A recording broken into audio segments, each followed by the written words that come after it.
ஆன்மீக அன்பர்கள் அனைவருக்கும் வணக்கம். நாம் நம்மளுடைய சேனலில் தொடர்ந்து நிறைய இன்ட்ரெஸ்டிங்கான தகவல்களை நாங்கள் பார்த்துட்டு வந்துட்டு இருக்கோம். அதில் இன்றைக்கி நம்ம என்ன பார்க்க போகிறோம் அப்படின்னா, புதுசாக இப்போ பிறந்திருக்கக்கூடிய ஜூன் மாதம் எப்படி இருக்க போகுது அப்படின்னு தான் தெரிஞ்சுக்க போகிறோம். பொதுவாகவே புதிதாக ஒரு மாதம் பிறக்குது அப்படின்னா அந்த மாதத்தில் பல்வேறு விதமான எதிர்பார்ப்புகளும் நமக்கு பிறக்கும். கடந்த மாதங்களோடு ஒப்பிட்டு பார்க்கையில் புதுசாக பிறக்கக்கூடிய மாதமாவது நல்லா இருக்குமா நமக்கு அப்படின்னு தான் நம்ம பிரார்த்தனையை சேர்த்துக்கிறோம். நல்லா இருக்கணும் அப்படின்னு தான் ஆல்மோஸ்ட் நம்ம எல்லாருமே எதிர்பார்த்துட்டு இருக்கிறோம். ஆனால் இப்போ பார்த்திங்கன்னா இந்த ஜூன் மாதம் எப்படி இருக்குது, மீனராசினியர்களுக்கு கடந்த 2.5 வருஷம் பார்த்திங்கன்னா சனி விரயச்சனியாக இருந்து படாத பாடுபடுத்தியிருப்பார். கட்டாயமாக மீனராசியை உடையவர்கள் இந்த அனுபவத்தை பெற்றிருப்பீங்க. ஒருவேளை மீனராசி உடையவர்கள் தான் இந்த வீடியோ காணொலியை பார்த்துட்ருக்கீங்க அப்படின்னா கண்டிப்பாக நம்ம வீடியோக்கு ஒரு லைக் பண்ணுங்கள். நீங்கள் என்ன மாதிரியான விஷயங்களை எல்லாம் இந்த கடந்த 2.5 வருஷத்தில் ஃபேஸ் பண்ணிங்க அப்படின்றத மறக்காமல் கமெண்ட் பண்ணுங்கள். ஆனால் விரயச்சனியாக இருக்கிறதுனால கட்டாயமாக மருத்துவ செலவுகளை பார்த்துருக்கிறதுக்கு நிறைய வாய்ப்புகள் இருக்குது. ஆமாங்க, நாங்கள் எங்களுடைய உடல்நலத்துக்காக தான் இவ்வளோ செலவுகள் பண்ணியிருக்கோம் அப்படின்னா நீங்கள் நினைக்கிறீங்கன்னா கட்டாயமாக கமெண்ட் பாக்ஸில் கமெண்ட் பண்ணுங்கள். ஏன்னா ஜோதிடம் அப்படின்றது கண்டிப்பாக பொய்யா இருக்க வாய்ப்பே கிடையாதுங்க. ஏன்னா கிரகங்களும் கட்டங்களும் என்ன சொல்லுதோ அதை தான் நமக்கு அவங்க சொல்லுவாங்க. அதனால் நம்மளுடைய வாழ்க்கையில் நடக்கக்கூடிய விஷயங்களை தான் நம்ம முன்கூட்டியே தெரிஞ்சுக்கிறோம். இது மாதிரி முன்கூட்டியே தெரிஞ்சிக்கும் பொழுது அந்த மாதத்தை, அந்த நாட்களை, அந்த கிரகத்தால் ஏற்படக்கூடிய பாதிப்புகளை நம்மளால் கண்டிப்பாக ஃபேஸ் பண்ண முடியும். அதுக்கு நம்மளை நம்ம தயார்படுத்திக்கவும் முடியும். ஸோ அதனால தான் நம்மளுடைய வாழ்க்கையில் கஷ்டங்கள் வருது, பாதிப்புகள் இருக்குது, அடிக்கடி ஏதாவது பிரச்சனையில் சிக்கிட்டு இருக்கோம் அப்படின்னா முதல்ல போய் ஜாதகத்தை பாருங்கள் அப்படின்னு சொல்கிறாங்க. ஏன்னா நம்ம ஜாதகம் பார்க்கும் பொழுது தான் நமக்கு தெரியும் நம்மளுடைய கிரகங்கள் எப்படி இருக்குது, என்ன இடத்துல இருக்குது, என்ன மாதிரியான பலன்களை கொடுக்க இருக்குது அப்படின்றத பற்றியெல்லாம் தெரிஞ்சிக்க முடியும். ஸோ கட்டாயமாக இந்த பதிவும் உங்களுக்கு ரொம்ப ரொம்ப பயனுள்ளதாக தாங்க இருக்கும். ஏன்னா ஜூன் மாதத்தினுடைய தொடக்கத்திலேருந்தே நம்ம எப்படி இருக்க போகுது அப்படின்னு பார்க்க போகிறோம். ஸோ ஸ்டார்டிங்லேருந்து எண்டு வரைக்கும் இந்த கிட்டத்தட்ட இந்த 30 நாட்களும் உங்களுக்கு எப்படி இருக்க போகுது அப்படின்றத பற்றி தான் இந்த பதிவில் நிறைய விஷயங்கள் இருக்கிறதுனால வீடியோவை எங்கேயுமே ஸ்கிப் பண்ணிடாமல் ஃபுல்லாக பார்த்து பயன்பெறுங்க. ஸோ இந்த மாதம் மீனராசினியர்களுக்கு எப்படி இருக்குது அப்படின்னா ரொம்ப ரொம்ப சாதகமாக இருக்குங்க. கடந்த மாதங்களோட எல்லாம் ஒப்பிட்டு பார்க்கையில் இந்த ஜூன் மாதம் சிறப்பாகவே இருக்குது. ஆனால் இந்த மாதத்தில் உங்களுக்கு செலவுகள் பார்த்திங்கன்னா அதிகமாக இருக்கும். அந்த செலவுகளை நீங்கள் சரி பண்ணணும், குறைக்கணும் அப்படின்னு ஆசைப்பட்டீங்கன்னா புத்திசாலித்தனமாக இருக்கணும். ஏன்னா புத்திசாலித்தனம் அப்படிங்கிறது ரொம்ப ரொம்ப முக்கியமானது. அப்போ தான் செலவுகளை நீங்கள் கட்டுப்படுத்த முடியும். அந்த செலவுகள் உங்களை தொந்தரவு செய்யாமல் பார்த்துக்க முடியும். ஏன்னா இந்த டைமில் ஏற்கனவே சொன்ன மாதிரி தான் உங்களுக்கு செலவுகள் அதிகமாக இருக்கிறதுனால கொஞ்சம் நீங்கள் தான் உஷாராக இருந்துக்கணும். மாதம் முழுக்கவே ராகு பகவான் 12ல் தான் இருக்க போகிறாரு. கூடவே பார்த்திங்கன்னா கேது 6வது வீட்டில் இருக்கிறாரு. ராகுவுக்கும் கேதுவுக்கும் இடையில் உங்களுக்கு நிறைய பிரச்சனைகளை ஏற்படுத்தக்கூடிய வகையில் இருக்குது. ஸோ இது மாதிரி பிரச்சனைகள் ஏற்படும் பொழுது உங்களுக்கு என்ன இருக்கணும் அப்படின்னா தைரியம் கண்டிப்பாக இருக்கணும். தைரியத்தை இழந்தீங்க அப்படின்னா உங்களால் அந்த விஷயங்களை எதுவுமே செய்யவே முடியாது. தைரியமாக இருங்க. அப்போ தான் பிரச்சனைகள் எதுவாக இருந்தாலும் உங்களால் சமாளிக்கவே முடியும். இந்த காலகட்டங்களில் உங்களுக்கு எல்லாத்தையுமே செய்யணும் அப்படின்னா சுக்கிரன் பார்த்திங்கன்னா 2வது இடத்துல இருக்கிறாரு. அதனால் வீட்டில் அமைதி, மகிழ்ச்சி நிச்சயமாக இருக்கும். சுக்கிரன் அப்படின்னா உங்களுக்கு தெரியும், அழகு, ஆடம்பரம், மகிழ்ச்சி, செல்வாக்கு இது எல்லாத்துக்குமே அதிபதியாக இருக்கக்கூடிய கிரகமே அந்த சுக்கிரன் தான். அப்படிப்பட்ட சுக்கிரன் உங்களுக்கு 2வது வீட்டில் இருக்கிறதுனால நீங்கள் மகிழ்ச்சியாகவே இருப்பீங்க. ஒருவேளை நான் இன்ன வரைக்கும் வேலையே தேடிட்டு இல்லைங்க, இப்போ தான் புதுசாக வேலை தேடிட்டுருக்கேன், எப்படி இருக்கும் அப்படின்னா இந்த மாதம் உங்களுக்கு நல்லா தான் இருக்குது. சின்ன சின்ன பயணங்கள் பார்த்திங்கன்னா உங்களுடைய தொழில் அதிகரிக்கிறதுக்கு ரொம்பவே உதவியாக இருக்கும். ஸோ நம்ம என்ன மாதிரி எஃபெக்ட் போடுறோம் அப்படிங்கிறது தான் முக்கியமானது. அப்போ தான் அதில் நமக்கு லாபங்களானது கிடைக்கும். ஒரு தொழில் ரீதியாக ஒரு விஷயம் செய்கிறோம் அப்படின்னா கண்டிப்பாக அதுக்கு நம்மளுடைய முயற்சி அதிகமாக இருக்கணும். ஸோ உங்களுக்கு இந்த மாதம் 10வது வீட்டு அதிபதியாக குரு பகவான் இருக்கிறாரு. அவர் பார்த்திங்கன்னா 4வது வீட்டில் இருக்கிறதுனால 10வது வீட்டை தன்னுடைய பார்வையால் பார்க்குறாரு. ஸோ நல்ல வாய்ப்புகள் எல்லாம் உங்களுக்கு இருக்குது. அதை நீங்கள் எந்த அளவுக்கு பயன்படுத்திக்கிறீங்க அப்படின்றது தான் முக்கியமானது. மேலும் உங்களுக்கு உத்தியோகம் நல்லபடியாக இருக்கணும் அப்படின்னா உங்களுடைய கடினமான உழைப்பு இருக்கணும், ஞானம் இருக்கணும், நேர்மை இருக்கணும். இது 3ம் நீங்கள் கரெக்டாக வெளிப்படுத்தினீங்க அப்படின்னா கன்ஃபார்மாக உங்களுக்கு வேலை நிச்சயமாக கிடைக்கும். வேலையில் நல்ல ஒரு பொசிஷனுக்கும் நீங்கள் போக முடியும். அதே தான் வியாபாரம் செய்யக்கூடியவங்களுக்கும். வியாபாரம் செய்கிறீங்க அப்படின்னா வியாபாரம் தொடர்பாக நிறைய பயணங்கள் போக வேண்டி இருக்கும். அந்த பயணங்கள் அத்தனையுமே உங்களுக்கு சாதகமாகவே இருக்கும். இந்த நேரத்தில் உங்களுடைய வணிகம் பார்த்திங்கன்னா சிறப்பாக இருக்கணும். எந்த வேலையாக இருந்தாலுமே கடினமாக உழைக்க வேண்டி இருக்குங்க. உழைக்கிறதுக்கு நீங்கள் தயங்கினீங்க அப்படின்னா நீங்கள் வேலை தேடுறதே வேஸ்ட்டு. ஸோ தயவு செஞ்சு வேலைக்கு போகணும் அப்படின்னு முயற்சி பண்ணுவங்க உழைப்பதற்கு தயாராக இருக்கணும். உங்களுடைய உடல்நிலையும் அதற்கு உங்களுக்கு ஒத்துழைக்கணும். ஸோ இதெல்லாமே பார்த்துக்கோங்க.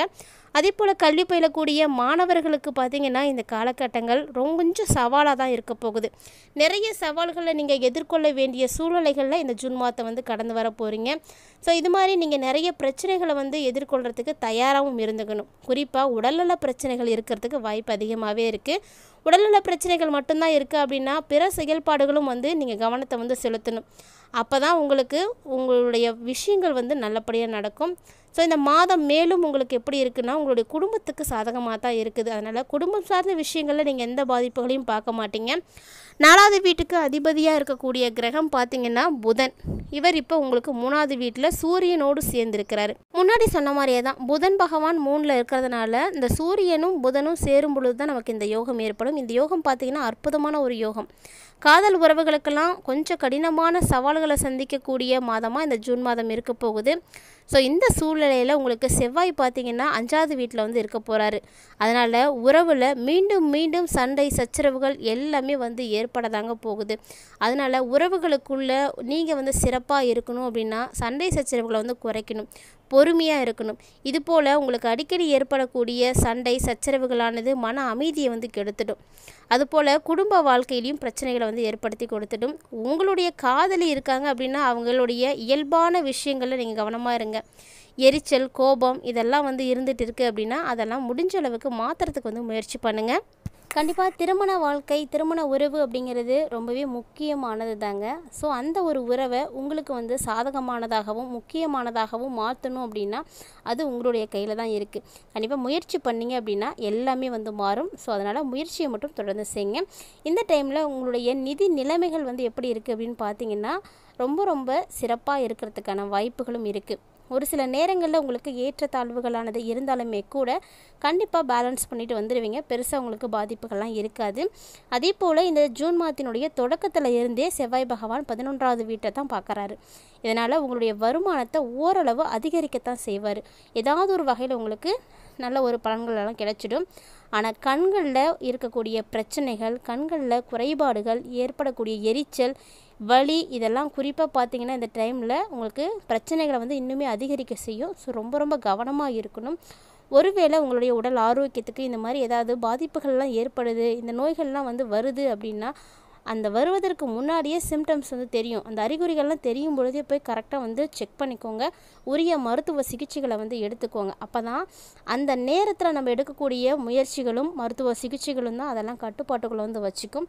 அதனால் கண்டிப்பாக உங்களுடைய உடல் ஆரோக்கியம் எப்படி இருக்குது அப்படின்னு உங்களுக்கு தெரியும். ஸோ அதனால் ரொம்ப கவனமாக இருங்க.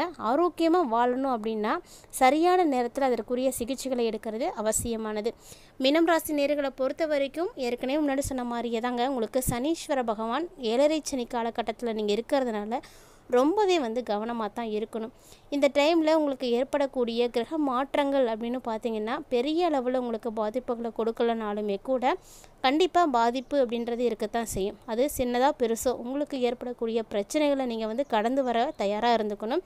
கிட்டத்தட்ட பார்த்தீங்கன்னா மீனம் ராசி நேயர்களுக்கு இனி வரக்கூடிய நாட்கள் 30 நாட்கள் எப்படி இருக்க போகுது, என்ன மாதிரியான விஷயங்கள்லாம் நீங்கள் கரெக்டாக செய்யணும் அப்படின்றத பற்றியெல்லாம் பார்த்துருப்பீங்கன்னு நினைக்கிறேன். அதே போல் இந்த விஷயங்கள் எல்லாம் உங்களுக்கு பாதிப்புகளை கொடுக்காமல் இருக்கிறதுக்கு ஆன்மீக ரீதியாக ஒரு பரிகாரமும் இருக்குங்க.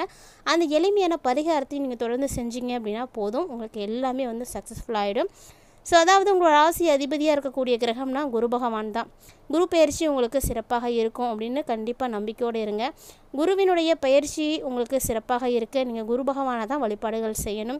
குரு பகவானுக்குரிய பீஜ மந்திரங்கள் தெரியும் அப்படின்னா மறக்காமல் தினந்தோறுமே நீங்கள் வந்து ஜபிக்கலாம், தவறு கிடையாது. இல்லைனா குறிப்பிட்டு வியாழக்கிழமைகளில் குரு பகவானை நீங்கள் தொடர்ந்து வழிபாடுகள் செய்துட்டு வாங்க. குரு பகவானே போற்றி போற்றி அப்படின்ற இந்த மந்திரத்தை மறக்காமல் இந்த வீடியோ பார்த்து முடிக்கும் பொழுது கமெண்ட் பண்ணிவிடுங்க. அது உங்களுக்கு ரொம்ப உதவியாக இருக்கும்.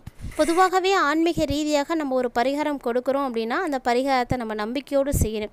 ஏன்னா ஆன்மீகம் தான் நம்பிக்கை, நம்பிக்கை தான் ஆன்மீகம். ஸோ அதனால் எப்போதுமே ஆன்மீகம் அப்படின்னு எடுத்துக்கிட்டிங்கன்னா மட்டும் கடவுள் மீது நம்பிக்கை தாங்க இருக்கணும். நம்ம செய்யக்கூடிய விஷயங்கள், செயல்பாடுகள் அனைத்திலுமே நம்ம நம்பிக்கையோடு இருக்கணும். அப்போ தான் அதற்கான முழு பலன்களையும் நம்மளால் அடைய முடியும்.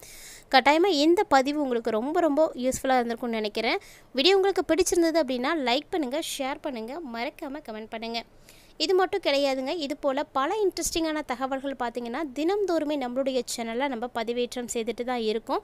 இது வரைக்கும் நீங்கள் நம்ம சேனலை பார்த்ததே இல்லை அப்படின்னா மறக்காமல் ஒன்ஸ் விசிட் பண்ணி பாருங்கள். கட்டாயமாக உங்களுக்கு வந்து பிடிக்கும். ஒருவேளை உங்களுக்கு பிடிச்சிருக்கு, உங்களுடைய நண்பர்களும் உறவினர்களும் இந்த வீடியோ பதிவை பார்த்து அவங்களும் பயன்பெறணும் அப்படின்னு நீங்கள் ஆசைப்பட்டீங்கன்னா மறக்காமல் இதையும் அவங்களுக்கு வந்து ஷேர் பண்ணி விடுங்க. அவர்களும் பார்த்து பயன்பெறட்டும். கூடவே ஆன்மீக ரீதியாக நம்மளுடைய சேனலில் கொடுக்கப்படக்கூடிய எளிமையான பரிகாரங்களையும் செய்து பயன்பெறுங்க. இதுபோல் நிறைய இன்ட்ரெஸ்டிங்கான தகவல்களோட மற்றும் ஒரு ஆன்மீக தலைப்பில் சந்திக்கலாம்.